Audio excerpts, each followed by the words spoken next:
can start at any time. Very good. Nothing else other than one agenda item. Very good. Very good. All right. We're going to start this meeting. Ladies and gentlemen, thank you very much for being interested in what we do here in the city. Terry, can I ask that you provide the invocation, please? Yes, sir. Thank you. Our Heavenly Father, we thank you for this day you've given us. We thank you for your Son, whose resurrection we'll be celebrating soon. We thank you for all that have shown up tonight to show interest in our town. We thank you for these things in Jesus' name. Amen.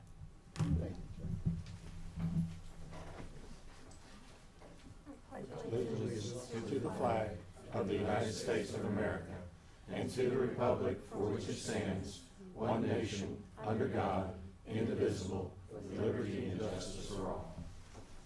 Thank you, Beth. Thank you. I didn't know. I thought I'd be there just in case. Madam Clerk, will you take the roll, please? Yes, sir. Ms. Hutto. Here. Mr. Stryker. Here. Chairman Riga. Here, thank you. Ladies and gentlemen, I have a prepared statement because this is a different meeting than we normally have, so I'm just going to read it so I don't change anything that we've agreed to. Thank you for your continued interest in what we are doing in the city. Today's meeting is a special public meeting and will be conducted as a quasi-judicial hearing. The meeting is in regard to Coastal Acquisitions, a metal roll-forming company that wishes to build a 28,000 square foot facility on the approximate corner of West Street and Business 98. The purpose of this public hearing is to receive the public's input on decisions regarding this potential development. We wish to hear from everyone wanting to provide their input, with particular emphasis on those citizens directly impacted by this development. Being a quasi-judicial hearing, our city clerk will be swearing in anyone that wishes to speak at this meeting, and please note the entire meeting will be recorded. When you come to the podium, the clerk will swear you in, then please provide your name and address for the record. You'll be provided 3 minutes to provide your thoughts and ideas. This commission is interested in all new and relevant information related to this development and asks that you keep your comments related to this specific topic. With that, I'll ask anyone to come to the podium and provide your ideas or thoughts to this commission. Please. Madam Clerk? Hold on, Gary. Madam Clerk? Mr. Brannon, can you please provide your address? Which one? The one you always provide. 1034 Brandon Place. Thank you, sir. I'm here because... I have to swear you in. Okay. Would you please raise your right hand? Do you swear or affirm that the statements you are about to make are true to the best of your knowledge? I do. Thank you, sir. And Thank sir, you. please say and spell your name for me. Gary, G-A-R-R-Y, Brandon, B-R-A-N-N-O-N. Address 1034 Brandon Place. I'm here to speak about the coastal building. I've been in real estate for 35 years, building, rentals. I own 5 rental houses and 9 pieces of vacant land in Parker. Yes, sir. So I'm vested in this city. I've been investing in it for 18 years now. I moved here to watch this city grow, and I've seen the lumberyard came. People didn't want it. It turned out nice. Yes, sir. The storage building place came. When I came here with them, a lot of people didn't want it. They didn't want it in Parker. They want 30A here. This is not 30A. This is Parker, and it's Business 98. That facility looks nice. The metal company wants to come here, and they've got a plan of a nice building and retail stores in the front will make it look nice. We need to generate revenue in this city. Ad valorem's going in.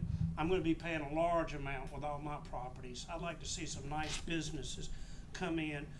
10 left floor space is booming right now. That's why the lumberyard's here, the storage building's here, Culver's is here. So we have somewhere to eat. But a lot of people think they're manufacturing, and we've used this before, and I've spoken with you about this. Them building metal there is the same thing as a gutter company driving up to your house with a roll of metal on their truck. It's just a roll. They run it through a little thing. It don't make any noise, and it makes gutter. That's what they're doing. People say, well, it's manufacturing. Well, okay. You got a color printer at home, stick a piece of paper in it when it comes out with color print. Is that manufacturing? Paper towel. You fold it and make an airplane at your house. Are you manufacturing? There's a play on words of manufacturing. Certain things fit in categories as manufacturing that maybe shouldn't. It does because that's the way it's worded. Parker has got together real good and done this light industrial zoning to accommodate not just them, but anybody that wants to come in. And if anybody else comes in any similar type business, it has to go through the city planning. They can't just come in with anything and build without it going through planning to make sure it fits in that criteria. Gary, thank you for your comments. We appreciate it. Thank you. Thanks for your thoughts. Would anybody else like to speak?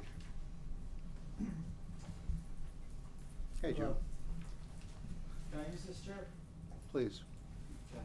I'm sorry, I got quite a bit, but let me swear in first. Please I only do. have 3 minutes, so I'm gonna be running back and forth. Will you please raise your right hand? Do you swear or affirm that the statements you are about to make are true to the best of your knowledge? I do. I'm Joe Hoffbauer, 5033 Sharon Drive, Please spell your last name. Hoffbauer. I wrote these notes down because I only have 3 minutes, and I got quite a bit of information. I'll leave it with you, and I'll be happy to just discuss it with you after the meeting too.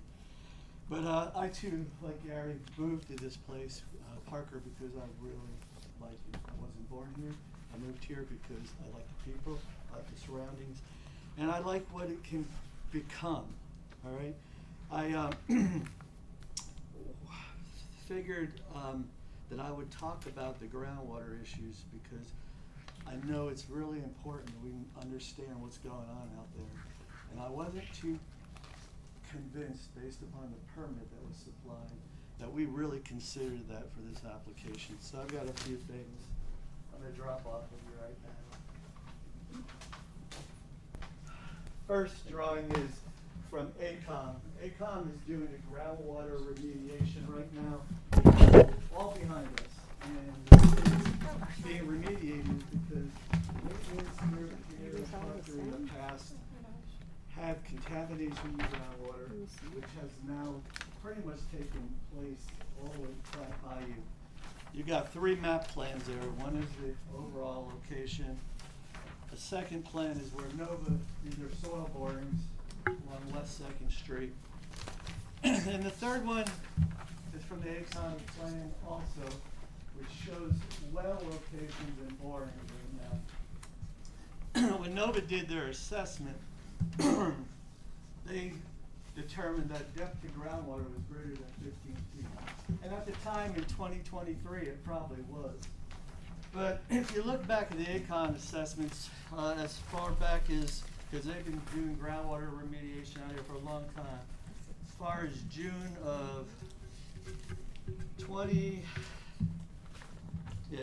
and April of 2015, observation well number 1 on your map was overflowing. It's artesian. It means water's coming up, not going down. Okay? That water is going up. It's going up right into the ponds that are planning to build. Okay? Those ponds are right next door to contamination, which is all lined up on the bottom of West 2nd Street. Okay? That's where they're pumping right now. You'll see certain wells are bubbling. Yeah, they're bubbling because they're sucking the water out of them right now because they're remediating. And then others are floating. They're having the artesian float. Okay? I don't think what they've done as far as their stormwater calculations really considers what's going to happen when they shut off that remediation. We're going to have ponds along West 2nd Street that are going to overflow that might have residual contamination in them. The other thing is, yes, Gary, you're right, it's manufacturing.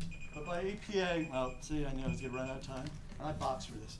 EPA considered these locations metal fabrications a multi-sector permit, meaning for stormwater, meaning they have to test for chemicals and for metals in their stormwater. Well, all that's going to get caught in those ponds. I haven't seen any design drawings provided which assures me that they're not putting that stuff in the ponds. All I've seen is the building outline. Now, I don't want to stop the construction or the installation of this building. I just want us to make sure we looked at it thoroughly, because I spent a Saturday, and a number of people in this room spent a Saturday, putting sandbags around the neighbor's house because they flooded, okay? Yeah, we were trying to keep the water out of the neighbor's house. And I don't want anybody's wells to get contaminated, because they've already been contaminated once. We don't need some of these contaminants and solvents. And I don't believe that they would need an EPA multi-sector permit if it was as safe as we think, just folding aluminum. They consider solvents a problem, that's why they make thermometer for them. Joe, thank you. Okay, I will provide this data, but, you know, 3 minutes is very hard to do, and I'll be happy to talk to anybody about it. Thank you. I just want to make sure we consider it before we approve it. Thank you very much. Thank you. Anybody else like to come up and provide your thoughts?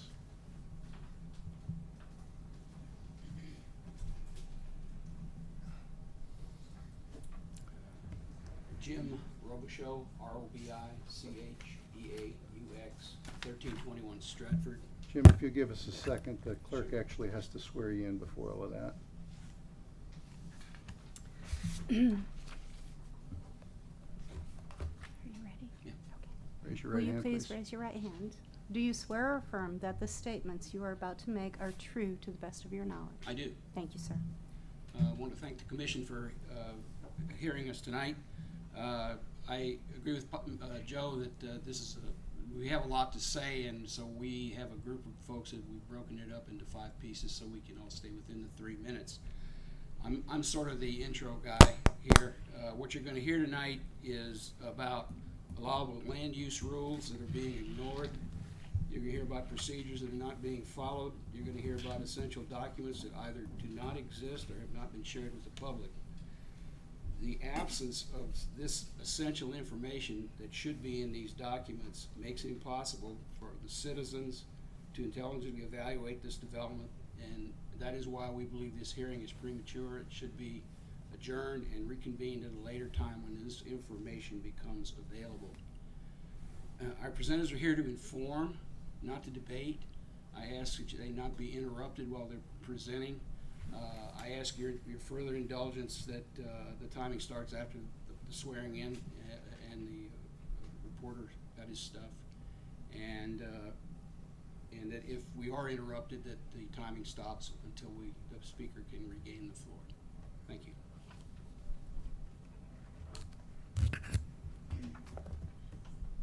Thank you, Jim.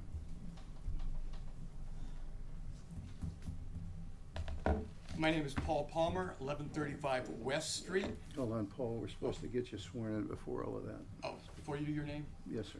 Okay. Actually, I'm good with you doing that first so that we can start the timer and you have all the time.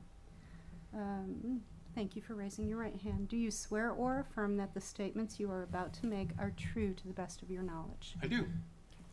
All right. According to the sign that was posted on the property about the notice of hearings, today's hearing is to review and address the requests for variances as were posted on the official notification signage and in the letter. First, I'd like to talk about a little bit of relevant background information that why there needs to be these changes or the requested for variances. Number one, the facility proposed by Coastal is defined as manufacturing both by Florida statutes and the Parker LDR, which both adopt by reference the North American Industry Classification System, NAICS. Specifically, it is NAICS code 332311 for prefabricated metal buildings. So the point here is the definition of manufacturing is not an arbitrary thing that we can just willy-nilly change and say this is, this isn't. Number two, manufacturing is not now, nor has it ever been allowed use in general commercial or any land use district. Number three, the same ordinance which created light manufacturing also made non-light manufacturing a prohibited use in general commercial land use districts. Sorry. My mouth is dry.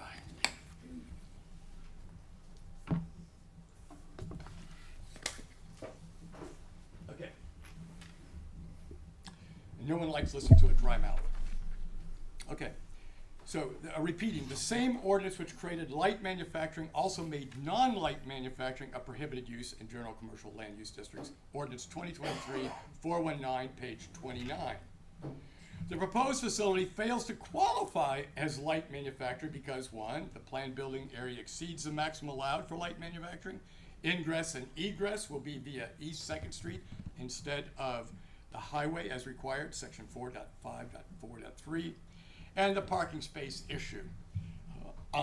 Parking spaces are less than 50% of the requirement for light manufacturing without a retail component, and less than 25% of the requirement with a retail component, which the applicant has indicated will be a case for this development, section 5981. These were all issues that were listed specifically on the sign as things that were going to be discussed and that needed variances.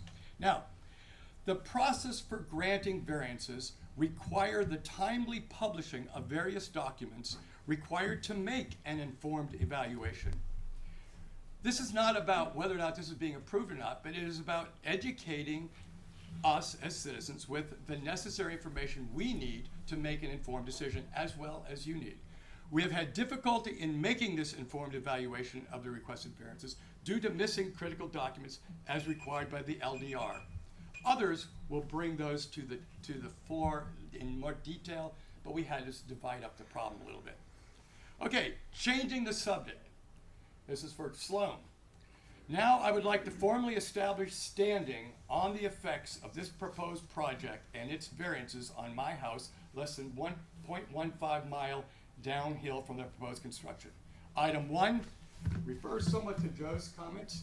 The professional engineer on the project, Mr. Santora, who is also the owner of the property and the owner of Coastal Acquisitions, has stated that no stormwater mitigation is required, implying also that no groundwater intrusion issues will be a problem. I believe this is not correct based on a very real stormwater problems that we had from the church originally. Item 2, the allowance of a large manufacturing facility where a church once stood, along with the ensuing commercial traffic, including 18-wheelers delivering steel and customers picking up their purchases with trucks and trailers, will have a negative impact on the value of my property. That's my standing. I'm all done. I want to give a copy of this to Mr. Sloan so it can be a part of the public record. Thank you, Paul. Appreciate your time.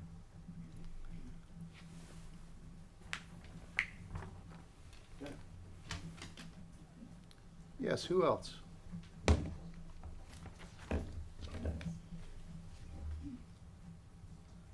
Jeanette Howard, 1123 East Park Street. Okay, Jeanette, how do you spell that? Jeanette.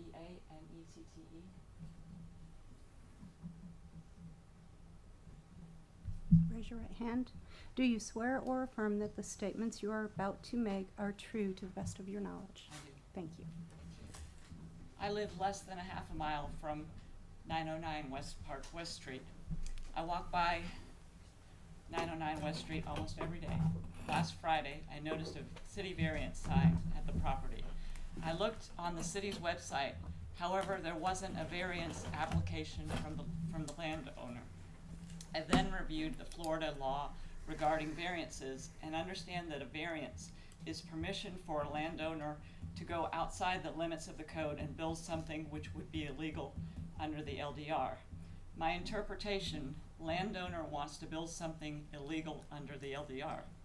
The reason for the law allowing variances is that in some situations, application of the LDR would create such a hardship that it would not allow any use of certain properties. My interpretation, landowner believes the LDR creates a hardship preventing any use of the property, which I believe to be false. A variance is prohibited, but it will be allowed if necessary to prevent the potential for no authorized use of the property. My interpretation, compliance with the LDR will not create the potential for no authorized use of the property. The criteria for obtaining variances are strict, and the grounds for overturning illegal variances relatively easy to prove if sufficient facts of legal hardship is not placed in the record. My interpretation, sufficient facts of a legal hardship has not been placed in the record available to the public. Generally, a variance is authorized if, due to circumstances unique to the applicant's property itself and not shared by other property in the area, there exists an undue and unnecessary hardship created by the LDR. My interpretation, there are no circumstances unique to the landowner's property, and the LDR does not create an undue and unnecessary hardship only to the landowner. The hardship criteria has been interpreted to mean three things. The hardship cannot have been self-created. My interpretation, landowner has created the hardship.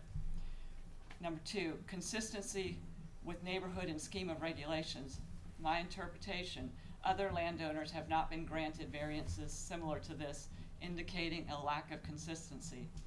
Number three, no reasonable legal use can be made of the property without the variance. My interpretation, property can easily be legally used without the variance. Unfortunately, the city has failed to provide documentation of the landowner's variance application for the public to review. The public is entitled to thorough and accurate information prior to a public hearing such as this. Therefore, I request that this hearing be rescheduled until all necessary documents have been made available. Thank you. Thank you, Jeanette. Appreciate it.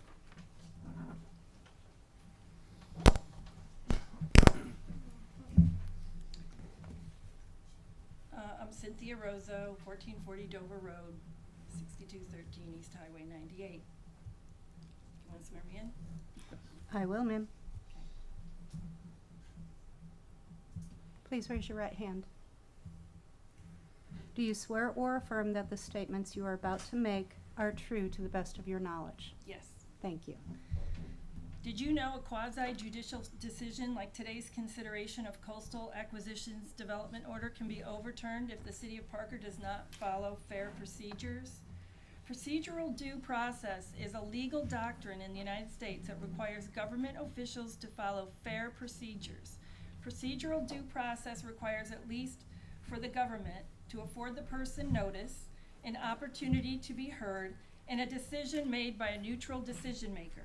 I would like to put forth reasons that I believe the city of Parker has not and is not following procedures that local governments are supposed to follow, like the city's own ordinances, Florida state laws, and the United States Constitution. Reason number one, as stated in Parker's Land Development Regulation 6-3.3, any person desiring to undertake a development activity not in conformance with these land development regulations may apply to the city for a variance, either in conjunction with the application for a development permit or for existing development. As of Tuesday morning, I did not see that coastal acquisitions variance applications were uploaded to the website. Reason number two, Parker's Muni Code, section 15-2, requires a certificate of traffic concurrency. A certificate of traffic concurrency shall be required in conjunction with the issuance of any development order. As of today, I have not seen that document. Does the Planning Commission have this document? I have more reasons, but I'm going to abbreviate them in the interest of time. I believe the planning review comments, reason number three, I believe the planning review comments document contains many obvious mistakes and misstatements. Florida courts have ruled that comments and opinions of professional staff as well as expert testimony may indeed constitute competent, substantial evidence upon which a local government board may base its decision. However, I found many misstatements and falsities in this document that, as they say, would not hold up in court. Administrative findings and judgment must be supported by competent, substantial evidence. Reason number four, procedural due process requires that a decision is made by a neutral decision maker. In a quasi-judicial hearing, each planning commission member has a critical duty to avoid ex parte contacts. If such a conversation has occurred, then that ex parte conversation is supposed to be revealed before the hearing starts. I didn't hear any of that before the meeting started. The above named reasons demonstrate that because the city has not followed its own laws, state laws, and the United States Constitution, it has failed to provide the public all of the documents that are part of a development order and failed to provide a fair hearing for both sides of this land use issue. This hearing should be canceled. Thank you, Ms. Rizzo.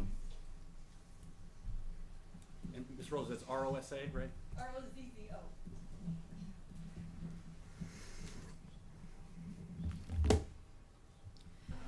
Fosek, F-O-U-S-E-K, 1344 Stratford, S-T-R-A-T-F-O-R-D Avenue. Please raise your right hand. Do you swear or affirm that the statements you are about to make are true to the best of your knowledge? Yes. Thank you. One thing that has not been mentioned, in addition to some of the other information that's been provided, is the CRA. This particular parcel or parcels of land is contained in the community redevelopment area. It's not been mentioned. It is a guiding document, much like the comprehensive plan and the LDRs are guiding documents. And I just wonder, rhetorical, I'm not asking for an answer, whether or not anyone has even reviewed what the intent of the CRA was when it was developed. This has been on our books for almost 2 decades. Since 2006, the CRA was formed, and we finally have an opportunity where the property values are increasing, and finally taxes are going to be coming in, and we're able to meet the objectives of the CRA. The CRA was designed to fight the blight.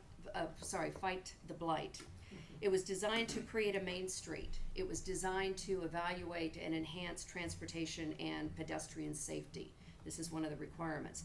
Corridor revitalization, the corridor along Highway 98, what we sometimes refer to as our downtown, was to be a traditional retail commercial business. It was also designed to improve housing revitalization, which I'm not sure is going to occur when you look at the fact that 2 parcels that were zoned as low-density residential are now zoned commercial, which means you could have someone that buys a house over here on 2nd Street or wants to build a house, and they're going to be right next to a commercial lot.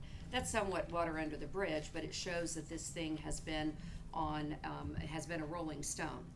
In addition, the Main Street perspective, the downtown area that is mentioned in the CRA, talks about a 1-story commercial building. That was the intent of the downtown.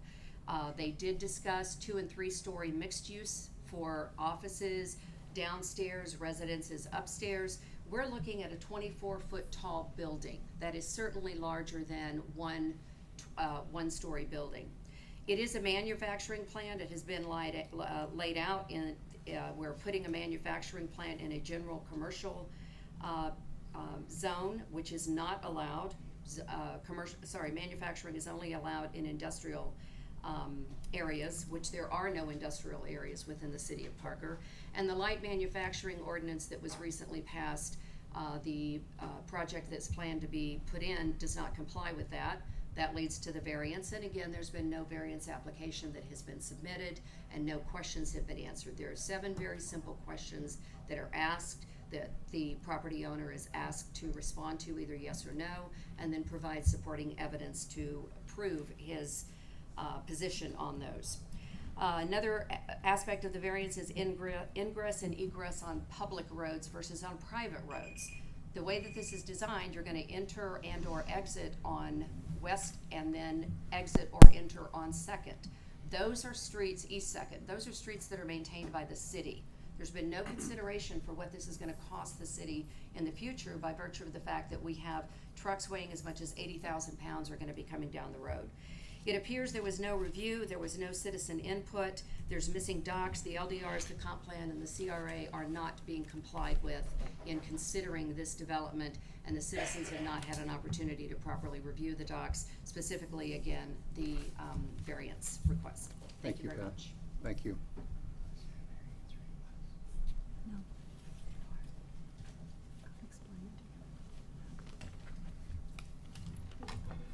it. Ma'am, your name and Diane Coates, C-O-A-T-E-S, 1521 Dover Road.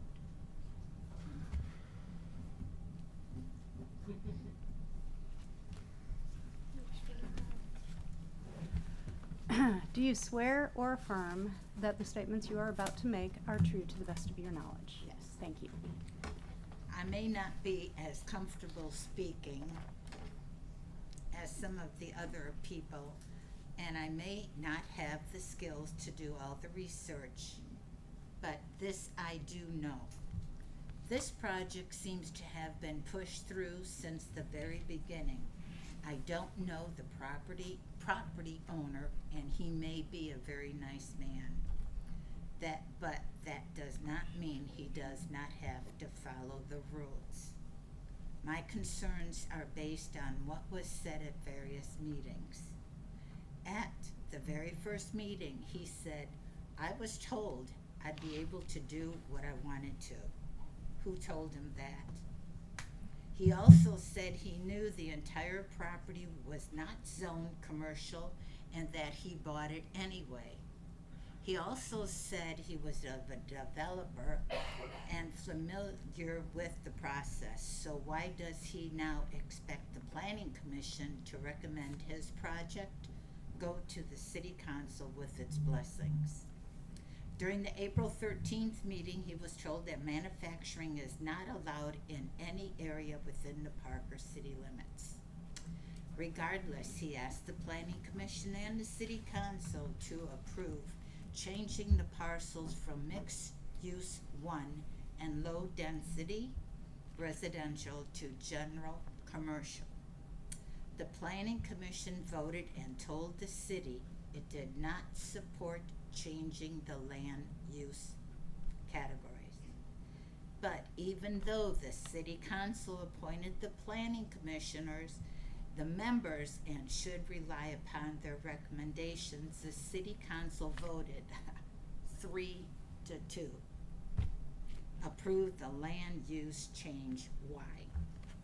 All of these people have clearly researched the law and shared with all of us what they found. If the request for the approval of development order with or without conditions or granting a variance to the property owner does not meet the requirements of the laws of Parker and the state of Florida, why would the Planning Commission recommend this project to go further? I request that we reschedule this hearing until after the necessary documents have been made available. Thank you very much. Thank you, Diane.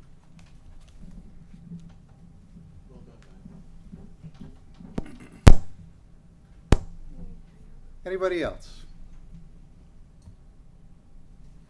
Please. It'll be fantastic. Hello, I'm Hi. Gary Hard at 725 West Street.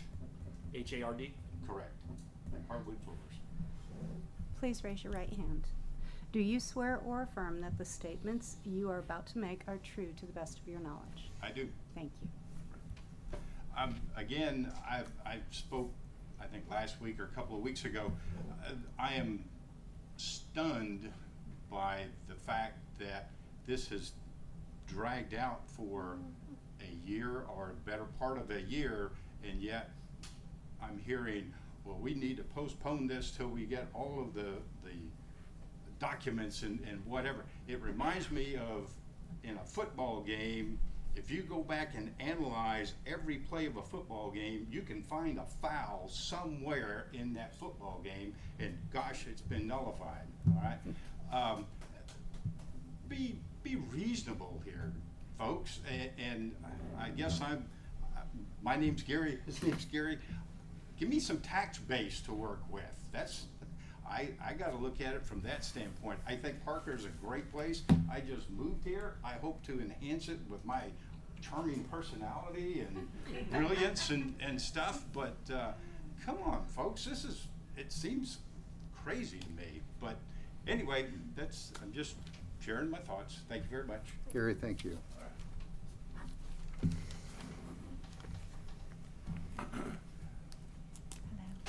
Tina Sowell.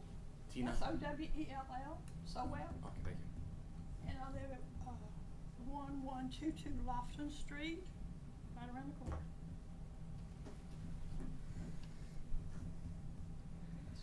Thank you, ma'am. Do you swear or affirm that the statements that you are about to make are true to the best of your knowledge? Yes. Thank you. Okay, I just come in here today and don't know anything. But I moved into Parker in 1974, and I bought a home right down married here in 1985. And I do have a mobile home. I live on the bay, and I have a fairly nice home down the street, a block away. I got a bayou. There's a bayou down there, and I have a mobile home on it. And I've been a realtor for 38 years. And I can only tell you, based on what I'm hearing today, how a realtor is going to feel about what's happening here. And someone that lives there and has been there a long time. And I can just give you that, and then I would like to say at the end that we need to wait. We need to get more information. You go into Panama City and all over the area, you have restricted areas. You go this one and it's restricted, this one is restricted. But in Parker, so much is not restricted. But when the people come in and they see the places where you live, they feel good. They feel good here. I live on the bay, and I got a nice home, and then I got the mobile home down there, and it doesn't matter to me. And the people that come and go in here, they don't care. This is okay. Now, if I had a buyer coming in to look at Parker, and there's a big building on the corner with all this stuff going on, and I don't know how this building is going to look, they're not going to even go in there and look. They're going to go someplace else. They're not going to go in Parker. They're not going. That's not all this area. It's not the paper mill's over there and it's gone. And the paper mill's been there 40, 50, 60 years. I don't know. But the people that have been here all these years, that paper mill didn't matter. But you bring in something else like that, and you're going to have a major problem in all the subdivisions around here in Parker. And they're not going to like y'all very much, I can tell you, if you make it happen. Now, I don't know where I'm going with this, and I'm just going to tell you, please, y'all get some more information. People in Parker don't know what's going on, and they're not going to love you. That's all I can tell you. Thank you, Ms. Hill. Appreciate it.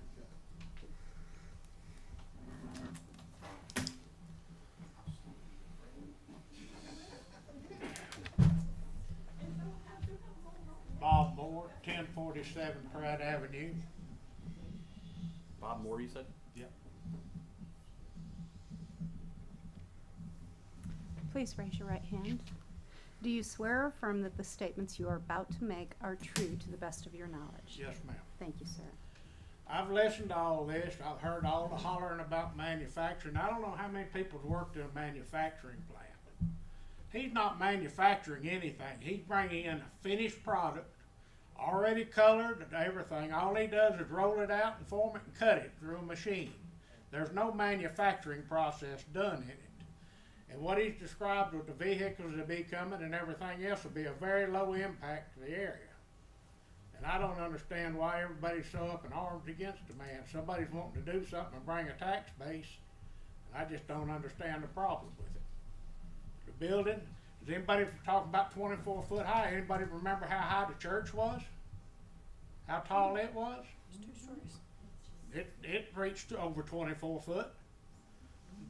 Why is everybody trying to prosecute the man?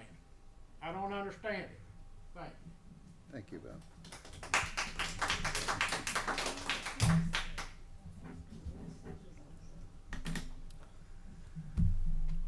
Anybody else? Give it a, CJ, you coming up? Yes, sir. All right, I'll give everybody my formal name. My name's Corey Patterson, C-O-R-E-Y. I live at 615 Arrow Street. Give her a second to catch up. I'm trying. Please raise your right hand. Do you swear or affirm that the statements you are about to make are true to the best of your knowledge? So I've been part of the city for going on about 8 years now. This is my 3rd state I've lived in. The military dropped me all over the place. One thing about Parker is it's very old-fashioned. I grew up in a town that was settled in 1704. For us to get our first drive-through took forever because all the people wanted what was there. They didn't want to embrace the new stuff. Everyone's saying they don't want their neighbor to be a manufacturing plant. But what people don't realize is the gentleman's neighbor of that manufacturing plant is a tree company that comes in twice a year and brings a shredding truck that throws tree bark all over, unfortunately, another property that has my name on it. But it throws it all over that and all over a graveyard. So while people are saying I don't want my manufacturing plant to be my neighbor, would you rather it be a tree yard that's going to be just as tall and a graveyard? Or do you want a manufacturing plant that this gentleman is trying to accommodate and put a nice storefront on the front, and a nice beautiful storefront, so that way when we're going down Business 98, we can at least see businesses. Yes, the churches are old. The lodge building's a metal building. The fire station that I have to operate is also a metal building. If they don't like metal buildings, unfortunately there's metal buildings all around. You want Business 98 to be a business area? Let businesses build there. And like the gentleman before me just said, if they're just coming in with rolls and platting it and getting it out, we have 18-wheelers that came down that road for years carrying logs and dropping logs and everything like that. And traffic is not going to be that much impacted because Tyndall, everyone goes right down Business 98. All of that traffic from Tyndall. Every reason that we're hearing is just another reason on why this poor man can't build a building that he's asking to build. Thank you. Thank you.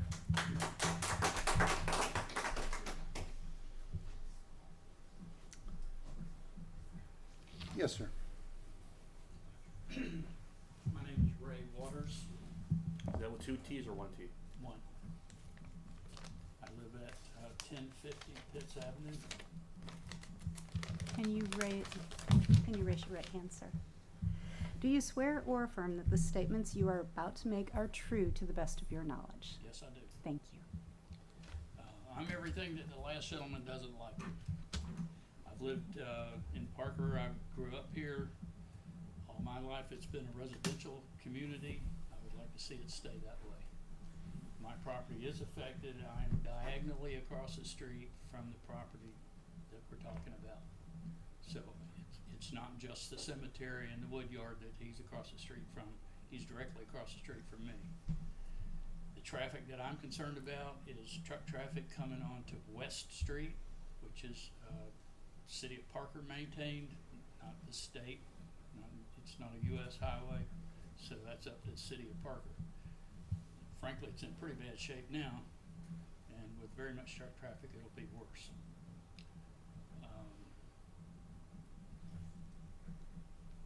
So those are the reasons, and I'm afraid that'll have a negative impact on my property values. And I know that for a fact, but that's what I think. So that's what I think. Thank you. Thank you, Ray. Appreciate it.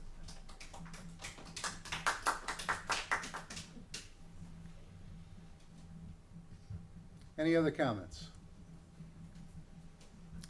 Mr. Santora, if there are no other comments, you certainly can take the podium and provide them with some additional information if you'd like.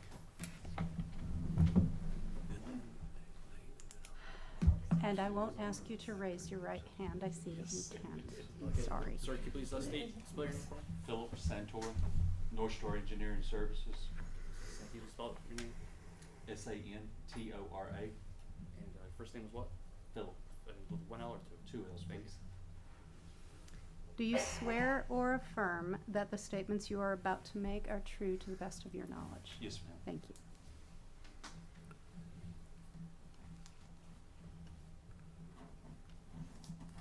Lord knows I didn't know that when I came into Parker that I would make such a splash. I didn't realize that trying to develop a piece of property would cause so many issues. But you know what? I'm still here and I'm still trying. And I'll carry out the things that I've said before. I've submitted everything that I've been asked to submit. I've turned in everything that I've been asked to turn in. I've been above board to the best of my ability and everything that I've said and done. That will not change. I ask for approval. Thank you, Mr. Santora. Ladies and gentlemen, because this is a quasi-judicial hearing, any of you now have the right to cross-examine Mr. Santora. If you would like that opportunity, please come back to the podium and do so. Do I have to get sworn in again? No, you do not. Only one time. Okay, please just say your name again for me, please, though. Paul Palmer, 1135 West Street. So, Wait a minute. people have made points about I think you brought up about the fulcrum business and the storage business. Well, I happen to be one of the people on the planning commission. They met all the rules and regulations. They met all the requirements for water, groundwater control, He's supposed to stormwater be control, addressing us. and they were approved. So the statement that he approved or didn't approve these types of businesses may be a little incorrect. Paul, Mr. Palmer, would you use that microphone? Because when you're Oh, I'm turned sorry. around, we can't hear you up here. Yeah, I'm sorry. I apologize. I apologize to people up front. Okay. May I speak? He asked me, he directed something at me. Well, I was talking about the public, the people in public, not the planning commission, but the actual public. I watched them come in that were against the fulcrum. They were Okay. just, Fair that's enough. not y'all, Yeah. but the people, the same people that are complaining now, not y'all. Okay, fair enough. And, Okay, and, well, and thank you, this, sir. and this process, just to be clear, Gary, G-A-R-R-Y. is actually for you to address Right. Mr. Santora with questions. So, Mr. Santora, it is you had an opportunity to change your request based on the criteria that was produced in that ordinance, the light ordinance. There were still problems associated with that, but you chose to submit the exact same package that had the problems that we identified earlier. Now, the other part of this is you make a very strong statement in your development order that you do not need to do any water containment. I am guarantee you, we had serious problems with the stormwater runoff of that thing. I get to finish. Well, I would like him to ask me one question at a time and allow me to respond to him one Yes, I question think at a that's time. I'm not at the point that I That's can write it appropriate. down, and so That's if I'm appropriate, going Paul. to be But put in you- this you position, can continue. I should have an Okay. opportunity But to here- answer your Okay, question. no problem. Okay, so on the stormwater management, I believe that's a serious problem. We've already had problems with there's two parts to stormwater management. Let me finish my question, please. There's two parts to stormwater management, as Joe will back up. One of them is the big flow that comes when we have a big storm. The second part is if we have containment ponds, then they can build up a bubble, and then you could get a horizontal movement of groundwater. That has happened from that Parker Baptist Church. They made several attempts to mitigate that. They made several adjustments to their structure, but they never, because the structure was built prior to all the requirements, it never was really officially solved. What you're proposing is that you basically have stated that you didn't need to do any stormwater mitigation. No. Floor's on you. Yes. Well, But, ask the Mr. question. Santora, do you understand the question, Mr. Mr. Santora? Palmer. Absolutely, Yes, sir. I do. I have a couple of things. I want to start off by backing up, and I want y'all to know that Mr. Palmer has called me after a meeting before. I absolutely do. And he called me to apologize for his actions in a meeting and called to tell me that he supported my project. I want to make sure that everybody knows that I'm the honest one up here, and I'm going to be honest all the way through. So that's my first thing. Okay, so now I get to address it. No, I want to answer his question. Joe, you I just want brought to up- answer Hey, his Paul, question. point of order, please. Paul, please let him answer, and then Now you answer you the will question. Well, be- then he brought up a whole new point. That's okay. I think we. The answer to his question is, in the set of plans that has been last turned in, there is detention ponds in the plans. And it meets all the criteria of the state of Florida and the city of Parker. It has been done meeting all the requirements, Mr. Palmer. And I'm tired of being asked things that you're not qualified to say that you're right about. I'm a professional engineer, licensed in the state of Alabama, and I've done everything appropriate and done it the way it should have been done.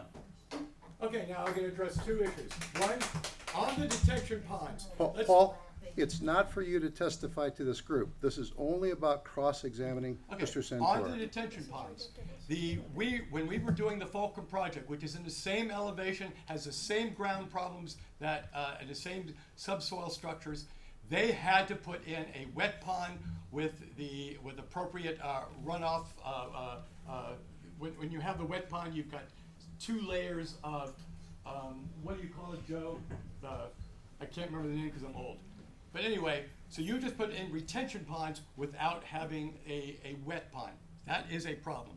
Number two, I called you because I originally thought you were building nothing more than a laydown yard, okay? And when you made it clear it wasn't a laydown yard, I basically said, I apologize for what I said. Because when we had 3 other people who had tried to put in laydown yards on property they had bought, okay? And when you made it clear that it was not a laydown yard, that's what I apologize. But I still did not approve of this particular thing because it was against all of our things. So, very good. Paul, thank you. Mr. Santora, thank you. Would anybody else like to? Yes, Mr. Santora, please. I would just like to make the point that I have been very lamb during all the proceedings, okay? But when it's a two-faced people speaking to me and I'm speaking back, I'm going to be straightforward back to them the way they have been to me through this entire process. I have been said I've lied, said I've done things wrong, and I've not done that one time. So me personally, Philip Santora, represent North Star Engineering and Coastal Acquisitions, I just want everybody to be aware that I'm not going to lay aside and just not respond. Thank you, Mr. Santora. Jim, you're still under oath. Jim Robichaux, ROBICH. Mr. Santora, I respect you as a man and an engineer. I have a very simple question, should be a yes or no answer. Did the city ever ask you to file a variance request? No. That's enough. Thank you. Okay, very good. Very good. Hi, I'm Joe Hoffbauer, 5033 Sharon Drive. I have a few questions for you, Mr. Santori. Are you the owner of North Star Engineering Services? Is that your company? Yes. Okay. Is this one of the projects with ACOM that you had proposed or performed and it's on your website? Yes. Okay, so it says that you did a wetlands delineation for the Corps of Engineer for ACOM or both? That was the, I couldn't get to the project itself. Another example of you not knowing what you're talking about is that ACOM is Alabama College of Osteopathic Medicine, okay? And when you do a wetlands delineation, you do a wetlands delineation for the client and then you turn it in to the Department of Environmental Protection or the Corps of Engineers for them to back up your data. Okay, thank you very much, but I am a certified wetlands examiner for the state of Florida. There is no wetlands on this piece of property. Would you say, pertinent to this case? Would you say the seasonal high water table is the shallowest depth of free water? I would say that the seasonal high water table was determined by the geotechnical engineer who done the soils investigation on the site as required by the city of Parker. Okay, so the monitoring wells OB1, which was overflown on June 24th, please let me go. June 2014, April 2015, July 2015, the ACOM measured overflowing, was that the seasonal water table? We have nothing to do with that adjacent lot. I did not look at the data for that adjacent lot. Actually, that's on your lot. It's right here. It's across the road. OB1, it's right here. It looks like it's on your lot, according to the ACOM map. And this is a seasonal high water table, and it would have been a hydric soil according to the state of Florida as a certified wetlands examiner. My point is, you filled out this form, which is the 10-2 form to get your permit. This form is what they use for please let me finish. For small projects where you have drainage from parking lots, okay. like culvert, that's what you use this form for. And it's appropriate for driveways, but not for manufacturing sites where they're gonna have major ponds and they're gonna deal with chemicals. So can you say that you certified with this thing too? No chemicals, sir. I'm There's no sorry, chemicals. but I just said that Well, ETA you're has a wrong. There's no multi-sector chemicals. permit requirements. I run the Will you plant. please let me Gentlemen, finish? let's, point of order, please. I would Joe, like what to- is your question, please? My question is, can you still verify, based upon, we know that there is flowing water there, what you stated in this permit application, which is not reviewed by Florida DEP, and I'll repeat it, the project does not cause adverse water quality or flooding impacts to receiving waters or adjacent land. Yes, I can. Okay.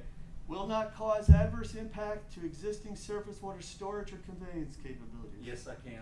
Will not cause a violation of state water quality standards. Yes, I can. Will not cause impact to maintenance of surface or groundwater levels for district operation. Yes, I can. Okay, so you will have no impact I on. have no problem whatsoever signing that Okay. piece of paper, or else my stamp wouldn't have been on it. Okay, well then that's your feelings, but I think No, you need sir. for. That is my knowledge. I Okay. do my job, and I check it out, and I determined what those were. And I made sure before I put my professional engineering stamp on that I knew that I was right. Well, there's a lot of citizens here who will be testing you Whoa, on that whoa, whoa, professional. whoa, whoa. That's not, questions only, please. Thank you. Thank you. Thank you, Mr. Santora. Thank you, Joe. Paul Palmer, question for Joe. So, would you be comfortable having an alternative firm come in and do the certification on your water situation there? Yes or no? Not only would I be comfortable with that, it's already happened. You, city, hired an outside company to review our complete set of plans for our stormwater to make sure that it meets the Florida requirements and the city of Parker. Yes. It's already occurred. You're referring to Anchor Engineering? Yes. Okay, we already know that Anchor Engineering, they don't come down and do any cores Is this a and check question? anything. They do none of Again. that. We've already found, let me finish, please, and then I'll give you the question. So what I'm saying is, that you contract with possibly the firm that did the work for Fulcrum. They did an extraordinary job on doing all the requirements for putting in a large pond.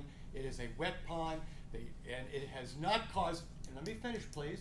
It has not caused any Please, problems. Paul, limit this to a question. I mean, You're once again, you don't realize even what you're asking. Because if you wanted a wet pond there, do you know how deep you would have to dig? Yes. You have to be about 3 or 4 foot below the groundwater table. Okay, and where's the groundwater table? Well, you're Have you saying it's looked an at- 18 have you looked at the geotechnical report that was Okay. done by an outside? Thank you, Mr. Santora. Paul, thank you. Okay. Anybody else, please? Questions, not Yes, yes, ma'am. sermons. Remember, this is for the purpose of cross-examining Mr. Santora. Please pose it as a question to him. Hey, when I was reading this, Okay, ma'am, what's your name? oh, Cynthia Rozzo, R-O-Z-Z-O. Shoot, I lost it, but it's in here about, that there's some reason why, I guess, a 6-inch water line and fire hydrant already exist at the corner of West and East. And I was just wondering, why is, again, we don't have an expert to speak on behalf of the city, so I guess I have to ask you. Yes. Why is the city requiring an 8-inch water line? because they're making everybody go to that. Huh? They're making everybody that's- go to that. Let's have Mr. private Santora works- give that, and it's a public CJ, works. But CJ it's can a also, public works but project, but the why fire is department can his answer it, and business CJ. going to be This is installed about there? his permit application. Yes, ma'am. They've asked us to do that because they're going to upgrade the water line farther down, and they're saying that while we build ours, they've told us that we need to go ahead and install the 8-inch all the way down there and put in a new fire hydrant. But do you need that added capacity to run your business? No. No, ma'am. No. I've just been willing to do it so that I can build. So is that like an impact fee for the city? is they negotiate. Cynthia, I'll tell you that in this particular venue, the citizens can tell us their opinions. We have no obligation to answer your questions in this venue. I will tell you this, the city asked Mr. Santor to do that, or he could have waited a few years down the road, and then after the city did it, then, you know, he could have come in and did it. But it was about your concurrency question. The concurrency laws are obvious and straightforward, and you have to deliver 100 gallons of potable water and 106 gallons of sewage back from every resident in the site. And we're right at the brisk of that right now. So we changed the rules to 8 inches. And Mr. Santora had committed to the city that he would make that improvement. Okay, another question is the Not to me now, to him. Oh, well. were you- Because okay, my- well, that I was answer is done. reading- I was reading that the development review letter or memo has to be submitted by a licensed engineer responsible for reviewing or pulling together the coastal acquisitions development order. And I think you're an engineer, so I was wondering if you're the one who signed off on the development order, because I never saw who signed off on it, and I asked for it. No, ma'am. As the applicant, we submitted the complete set of construction plans, along with the geotechnical, along with the hydraulic and everything. And I signed that as the professional engineer. We then turn that into the city. The city then turns that into another engineering company who reviews all my work to make sure that I've done it in accordance with the regulations. Okay, and did they sign off on it? I don't know, I didn't see it in the documents. Anchor Engineering has signed off on it and approved it. This is utterly the highest. Jeanette Howard. Mr. Santora, you stated that you were not asked to complete a variance application by the city. You told Mr. Robeshaw that you were not asked to complete a variance test. Would you be willing to? If that is what is required, yes. Thank you, Jeanette. Thank you, Mr. Santora. Anybody else? I'll give it a while to just kind of meld in your minds. You still have an opportunity to ask any questions you have of Mr. Santora. I'll let it go another 15 or 20 seconds and then please, Pat. Pat Fosick, 1344 Stratford. I'm sorry, what, Pal? Fosick, F-O-U-S-E-K. Okay, so if Mr. Santora was not asked to complete a variance application, why did the city notice that there was a variance request made? And presumption is that's the reason that we're here for this discussion. Because my perspective is that he doesn't meet the light manufacturing requirements. You're defined by the North American NAICS as manufacturing. Rolling cold metal is manufacturing according to that governmental entity. And yet we're here to discuss a variance request when he hasn't requested one. So why did the city schedule a hearing when there's no request made by the property developer?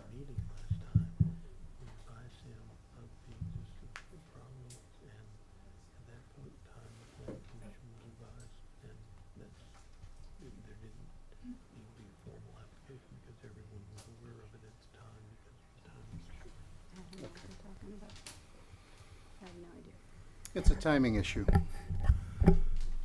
What I understand is... Just one moment then. No, let me finish.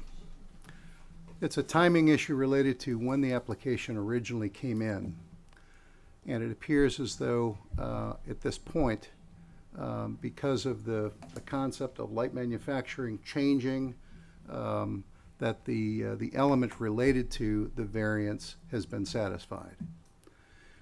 What element related to the variance? Well, am I- no, what, one second, no, one what second. happened is when this application was submitted and reviewed by the city's engineer, it predated the consideration by the city council of ordinance 2023-419, which was the ordinance which brought in the additional requirements relating to light manufacturing.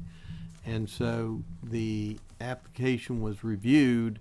It came on the agenda. It came to the City Planning Commission, and at that meeting, I advised the Planning Commission that upon the review of the permit review by the city's engineer, she was unaware, because it predated, her review predated that ordinance. And so I advised the Planning Commission, since her review, there was now a new Who is ordinance. her? I'm sorry, Anchor? Anchor's review. Thank you. There was now a new ordinance that brought in these additional requirements. Those requirements, we advised the applicant at that meeting, which was 2 weeks ago, I believe, and advised him that there were potentially 3 areas that that as a part of his application would require a variance. His application had already been submitted, and therefore he was advised that potentially 3 areas would require a variance. The Planning Council was advised of that fact by myself, and so his application had long been submitted. So everyone at that meeting was aware of the existence of a potential variance that might exist relative to his application. And based upon that, the city then noticed that potential of a variance being required as a part of the process. So that's how it all happened. Okay. So there was the permit application way back when that came through Anchor. Anchor did their review. All that was done, submitted, gets on the agenda. The city council then comes and does an ordinance amendment in January, changes some of those requirements. We then, I then advised the Planning Commission of the additional requirements that at the meeting 2 weeks ago, and advised the applicant of the potential need for variances on those areas. So his application had long been submitted, so there was no new application, in other words, because it's a timing issue of when all that occurred. Okay, I think I sort of get it. However, there are variants. This says that there is a variance being requested. Who's requesting it? The city on behalf of a developer? No, ma'am. The Okay, applicant is requesting the how variance did in order he- to complete his permit application. How did he do that without filling out a variance request? Because in order for his permit application to proceed, which he asked to proceed, it has to have a variance in So those where areas. is the request and where is the answer to the 7 questions When- and the evidence to support that? When Mr. Santoro requested that the application proceed, it has to have those variances based upon the work of the city council in January. And some of this may become to light because as a commission, we have 3 options. We can either approve this, deny this, or provide conditional approval based on that variance, based on those 3 variances. Okay, but conditional would then- approval is not the same as a variance. Conditional approval, just a with the moment. conditions of the variance test being performed. Okay, So, but one of these commissioners would have to make that request, that it would be conditional upon the variance test being performed. Okay, so if a commissioner does not make that request, does Mr. Santora's development order comply with the LDRs, the comprehensive plan, and the CRA? If you're asking if his permit application as it stands is complete without looking to the new change in the law, is that your request? I think so, yes. Okay. Well, Mr. Santoro might have an argument that he's already submitted his permit application and doesn't have to comply because he's already submitted his application way back when, at least in July. A year ago. June, a year ago. February. The city's position, I believe, and of course I can't speak for the council, is they at least want to be aware of the change that they made to the ordinance. And that's what they're looking to this body to give them some kind of recommendation relative to the permit application.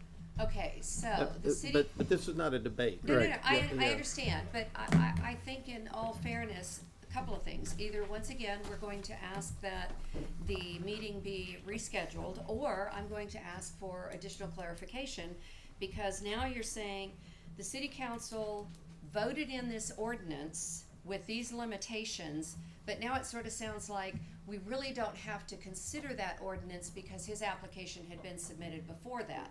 If that's the case, then why was Councilwoman Barrow so adamant, as well as Mayor Kelly, that the square footage be arbitrarily changed to 30,000 so that Mr. Santora's development is no longer inconsistent with the light manufacturing requirement? I mean, we can't have it both ways.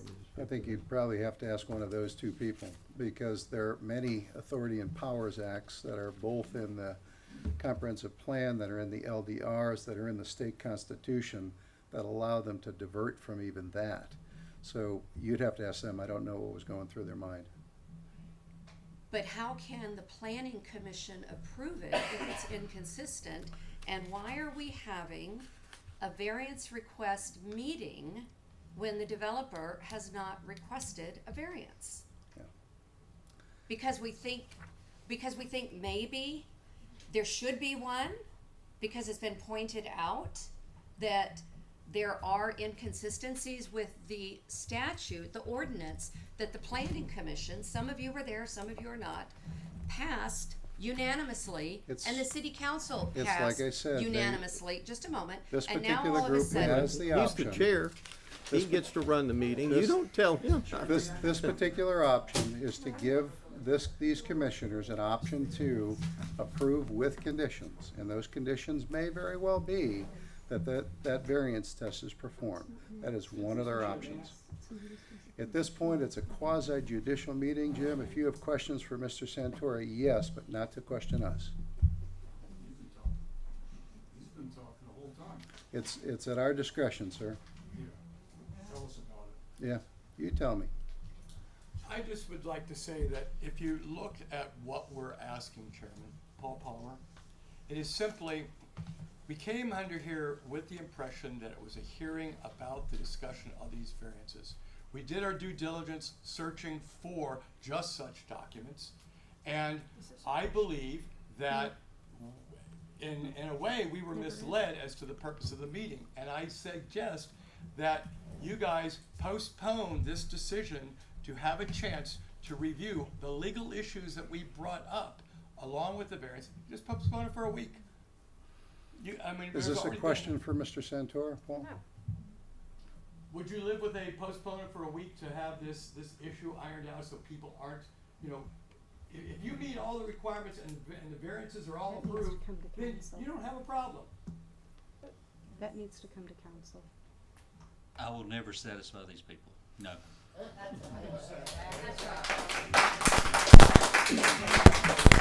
We'll shut down the public meeting then. Sir, what's your name? What's your name? You spoke out. Yeah, that's what. Jim, that would be Mr. Libby, Bill Libby, Bill- L-I-B-B-Y. Thank you. And how about you? You spoke earlier. What's your name, sir? O-R. Thank you. Very good, very good. Ladies and gentlemen, I'm going to shut down the public meeting. We're going to have a chance to have some personal discussion amongst ourselves. Terry, you've heard from a bunch of citizens, both pro and con. You know the LDRs better than anybody, probably. I thought I was tough on Mr. Santora, Yeah, yeah. but I think what he proposes was a lot better than we could get in there. I'm not comfortable making recommendations to changes in the LDR. That's not my intent, and I hope it's not the intent of this group that we recommend more changes. Very good. Because we're kind of chasing the skeet buck right now. Traffic, if there was another church, an apartment building, a gas station there, there would probably literally be 1,000 cars come in and out for every one truck that's gonna go to him. And I'm not a sold thing on this project. I'm just trying to sort this out in my mind. He doesn't need the parking. But Mr. Santoro, you gotta realize if they let you do this, it's gonna stifle what you can do with that if you decide to sell it. What businesses can go in there and not require that parking, but you do have that lot across the street. And if it's necessary, you could develop that into parking, I'm guessing. The building's an appropriate size for the lot it's on.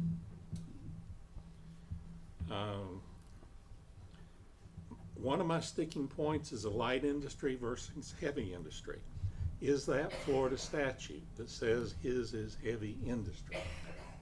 No, it's in the LDR, in the standards. Those are not Florida statutes per se. They are, let me give you the site to it. See, personally, I consider that light, but I know The North American Industry Classification System. It's a private industry standards company which expands the 99 OSHA standard industry classification codes into many hundreds of more specific, discrete, and detailed NAICS codes. State law does incorporate it by reference for NAICS code groups 31 through 33 in the state definition of manufacturing. So it is incorporated in state law, but the underlying basis is the NAICS system, which is a private system. So as a city, are we held to that standard? Well, the state law incorporates it, and then what Parker did was to take that definition and delineate light manufacturing based upon certain criteria, and those criteria then were set out in the land development regulations. And the amendment to the land development regulations made light manufacturing a conditional use in commercial as opposed to a prohibited or even an authorized use. So it's conditional. So are we saying it is light manufacturing? Well, that's up to you all to decide if it meets that qualification. And as a part of that, the question becomes, does it satisfy the definition of light manufacturing set out in the current land development regulations? And if not, does it require a variance in order to allow it to fit that definition? Very good. Thank you, Terry. Anything else from you? All right now. Bev, how you doing? Feeling okay?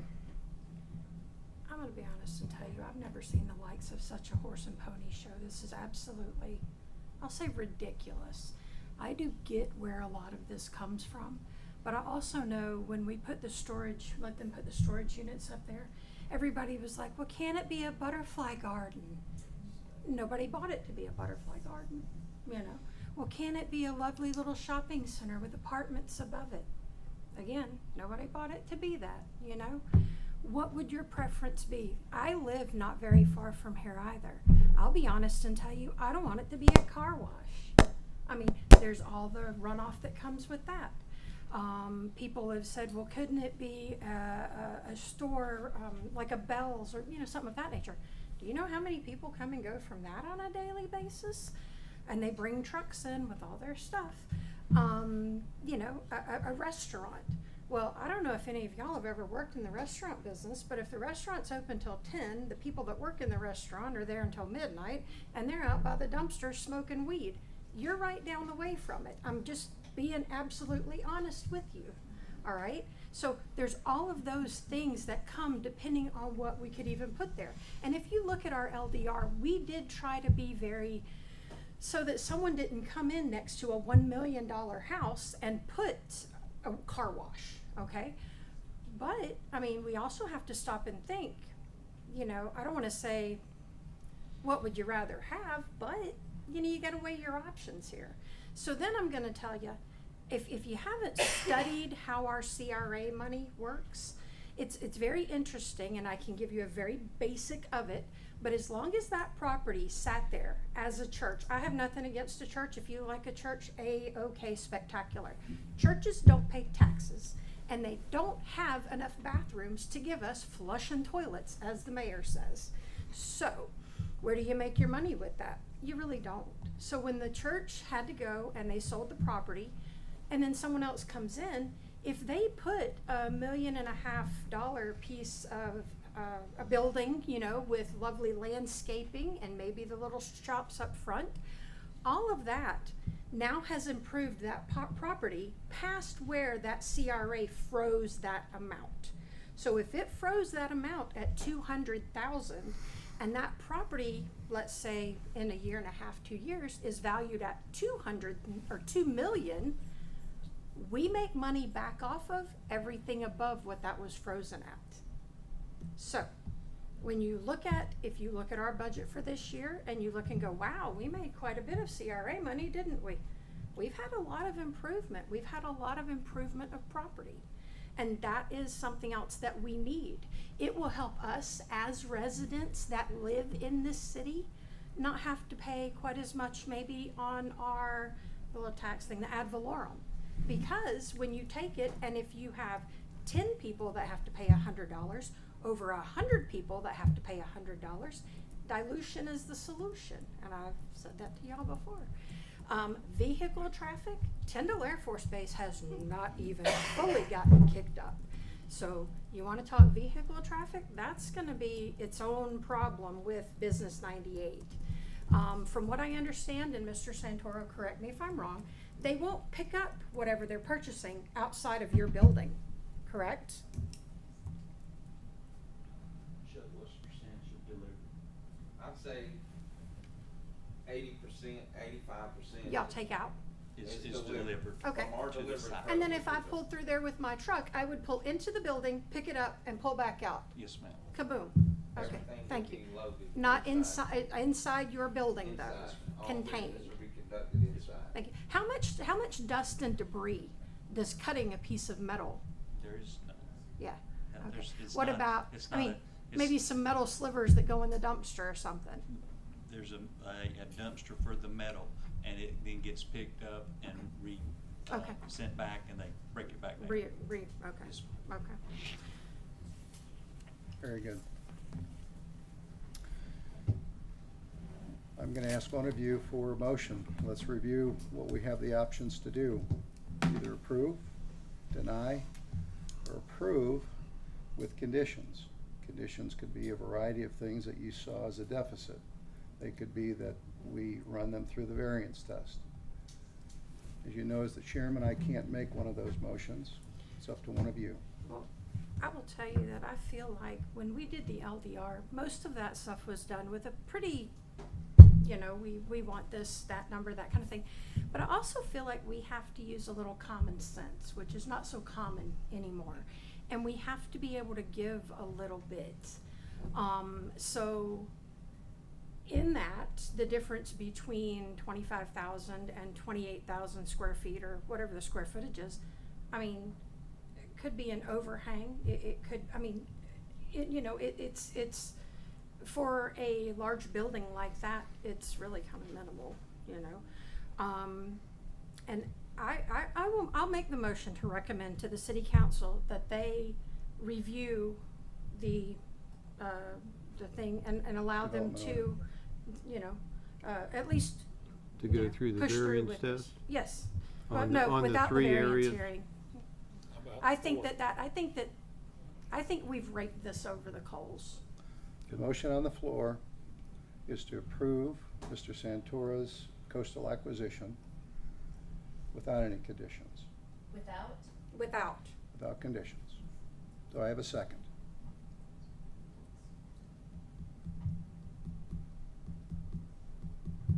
Okay, Dies for lack of a second. dies for lack of a second. Very good. Is there Do another? I have a motion, potentially a motion with conditions?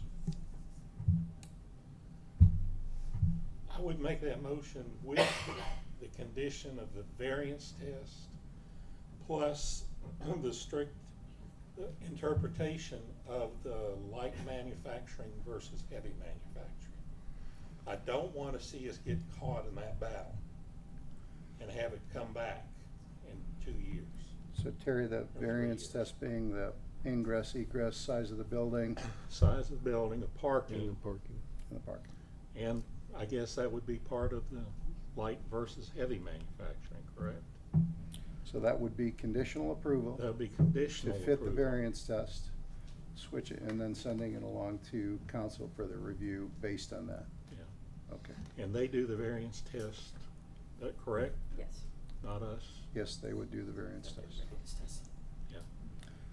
Do I have a It's second? conditioned- So it's conditioned, your recommendation is conditioned upon the applicant passing the variance test on the 3 elements. On the 3, plus, is it a light or heavy manufacturing? Well, that's one of the That's variants. one of them. Yeah, So 4, I guess. well, part of one. Do I have a second to that Second. motion? Very good. Madam Clerk, can I ask you to take a roll, please, or a vote?